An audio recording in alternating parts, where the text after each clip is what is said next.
Mukkam higher secondary സ്കൂളിൽ വൈവിധ്യമാർന്ന പരിപാടികളോടെ ഓണാഘോഷം സംഘടിപ്പിച്ചു. വിവിധ മത്സരങ്ങൾ, ഓണസദ്യ എന്നിവയും ഇതിന്റെ ഭാഗമായി സംഘടിപ്പിച്ചിരുന്നു. മുക്കം ഹയർ സെക്കൻഡറി സ്കൂളിൽ ഓണക്കളികളും കലാപരിപാടികളും വടംവലിയും ഓണസദ്യയുമൊക്കെയായാണ് നിറവോടെ തിമിർദോം എന്ന പേരിൽ ഓണാഘോഷ പരിപാടികൾ സംഘടിപ്പിച്ചത്. പരിപാടിയുടെ ഉദ്ഘാടനം Mukkam higher secondary school manager Valsan മഠത്തിൽ നിർവഹിച്ചു.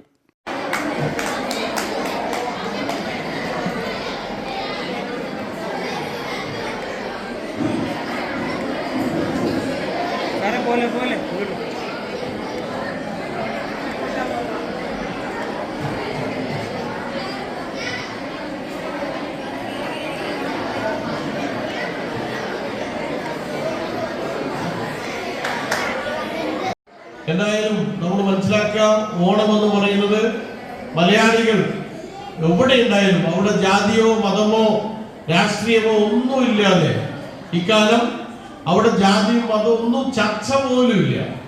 എല്ലാ ഇനങ്ങളിലും നമ്മൾ അങ്ങോട്ടും ഇങ്ങോട്ടും പരസ്പരം സഹകരണത്തോടുകൂടി ഒരു കുടുംബാംഗം എന്ന രീതിയിൽ എല്ലാ ജാതിയും മതവും രാഷ്ട്രീയവും ഒക്കെ മറന്നുകൊണ്ട് ഒന്നായി കൂടി ചേർന്നുകൊണ്ട് ഒറ്റ മനസ്സോടുകൂടി ആഘോഷിക്കുന്ന ഒരു ഉത്സവമാണ് ഓണാഘോഷം, ഓണപരിപാടികൾ, ഓണം എന്ന് പറയുന്നത്. പ്രിൻസിപ്പൽ CP ജംഷീന ചടങ്ങിൽ അധ്യക്ഷയായിരുന്നു.